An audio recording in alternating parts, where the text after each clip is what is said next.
રાજકોટ શહેરમાં ગુનાખોરી અને ઈ-ચલણની ચોરી રોકવા પોલીસ કમિશનરે મોટો નિર્ણય લીધો છે. હવેથી રાજકોટમાં નંબર પ્લેટ કે એચએસઆરપી વગરના વાહનોને પેટ્રોલ, ડીઝલ કે સીએનજી મળશે નહીં.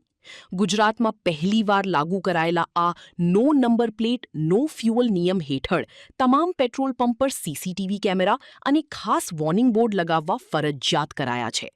60 દિવસ સુધી અમલી આ જાહેરનામાનો ભંગ કરનાર વાહન ચાલક કે પંપ સંચાલક સામે ભારતીય ન્યાય સંહિતાની કલમ 123 હેઠળ કડક કાનૂની કાર્યવાહી કરવામાં આવશે.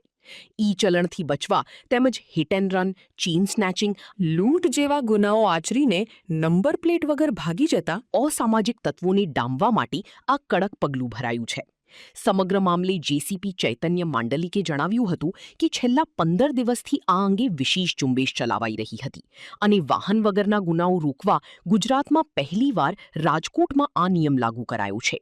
લગભગ 15થી 20 દિવસથી નંબર પ્લેટ વિનાના વાહન માટે ઝુંબેશ રાજકોટ સિટીમાં ચાલતી હતી. દર વખતે 100થી ઉપર વાહનો નંબર પ્લેટ વિનાના અમે મળતા હતા. તો એના ભાગરૂપે જો નંબર પ્લેટ વિનાના વાહનો છે એ સ્ટડીમાં જોયું છે અમે કે એ નંબર પ્લેટના વાહનો ગંભીર અકસ્માત, ચોરી અને વધુમાં વધુ જે લૂંટ થઈ હતી અત્યારે એ પણ ખોટા નંબર પ્લેટવાળી વ્હીકલ હતા. અને એના ઉપરાંત અમે હિસ્ટ્રીમાં પણ જોયું છે કે નંબર પ્લેટ વગરના વાહનો આતંકવાદી જેવી પ્રવૃત્તિમાં પણ સામેલ થાય છે.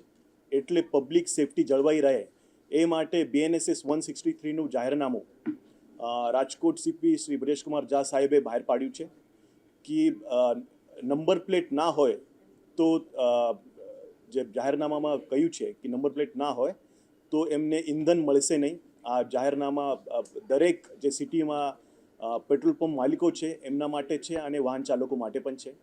અને એ વાહન ચાલકો અથવા પેટ્રોલ પંપના માલિકો એ જાહેરનામાનો ભંગ કરે તો એના વિરુદ્ધ કાયદાકીય કાર્યવાહી કરવામાં આવશે એવું જાહેરનામું સીપી સાહેબ રાજકોટ સિટી એમને બહાર પાડ્યું છે. જે આજે જ એ જાહેરનામું બહાર પાડ્યું છે અને એ આપના દ્વારા પણ બધાને ખબર પડશે. અને અમે એ એક્સ પાર્ટે બહાર પાડ્યું છે, એની કોપી પણ અમે તમને આપવાના છીએ. અને એ જાહેરનામા જે છે એ બધાને અમલ કરતા રહેશે, બંદર કરતા રહેશે. જે જાહેરનામું છે એ સિલેક્ટિવ નથી, એ બધાને બંધનકાર તો છે. અને જે પણ કોઈ પાલન નહીં કરે તો એમાં કાયદાકીય પગલાં લેવામાં આવશે અને બધાને બંધનકારક હશે. અને કોઈ વાહન ચાલક ઘર્ષણ કરે તો એમાં જાહેરનામામાં પણ લખેલું છે કે એમને પોલીસનો કોન્ટેક્ટ કરવાનું છે.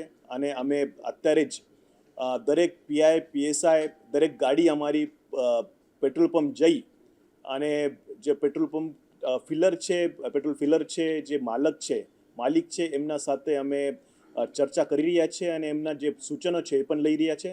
અમે કાલે જ પેટ્રોલ પંપ અસિસ્ટન્ટ એમના સાથે મિટિંગ કરી હતી અને એમને સલાહ સૂચનથી જ એ જાહેરનામું બહાર પાડ્યું છે. જાહેરનામા એટલા માટે છે કે પબ્લિક સેફટી જળવાઈ રહે. એ ટ્રાફિક જે છે એ કેવળ ટ્રાફિકનો ઇસ્યુ નથી, એ જાહેર સલામતીનો ઇસ્યુ છે. અને જાહેર સલામતી જળવાઈ રહે એ માટે જાહેરનામા કરેલો છે. અને નંબર પ્લેટ વાહન જે ઘર્ષણ કોઈ કરે તો લગભગ અમારે બધી ગાડીઓ પેટ્રોલિંગમાં છે. તો જ્યારે પેટ્રોલ પંપ ઓનર અથવા ફિલર પોલીસને કોન્ટેક્ટ કરશે તો વિધિન 4 to 5 મિનિટ્સ અમારી ગાડી ત્યાં પેટ્રોલ પંપમાં જતી રહેશે. ટ્રાફિક એ અમલ કરવાનું એ બધાનો અમલ કરવાનું છે. બસ ટ્રાફિક પોલીસ નહીં અમલ કરાવે, પોલીસ સ્ટેશનના પીઆઈઓ, પીએસઆઈઓ, એસીપી, ડીસીપી બધાને જ એ અમલ કરવાનું છે. એ બધી કાયદાકીય જોગવાઈનો સ્ટડી કરીને જ આ જાહેરનામું બહાર પાડેલ છે. અને આ સીપી સાહેબના સત્તા છે એના દ્વારા જ એ જાહેરનામું બહાર પાડવામાં આવે છે. ઇન્ડિયાને તો ખબર નથી પણ ગુજરાતમાં તો મને લાગે છે રાજકોટ પહેલો છે. અત્યારે આજે એ જાહેરનામું બહાર પાડશે, સવારે પાડ્યું છે. એના પછી એમને કોપી બધાને જશે, વોટ્સએપ દ્વારા જશે, તમારા દ્વારા જશે. તો એ અમલીકરણ અમે ટાઇટલી કરાવીશું. નંબર પ્લેટ લગાવવું જરૂરી છે. અને HRSP જો નંબર પ્લેટ છે એ અત્યારે નથી, એ ઘણા બધા વર્ષોથી એ ચાલે છે. અને એ બધાને જે નિયમ છે તો પાળવું જ પડશે. એ જાહેરનામાની copy RTO, civil supply, ACS home, Gujarat government, DGP office બધાને જવાની છે. ભાઈ મારી પણ પોતાની ગાડીને નંબર પ્લેટ નહીં હોય તો મને પણ ઇંધણ નહીં મળે.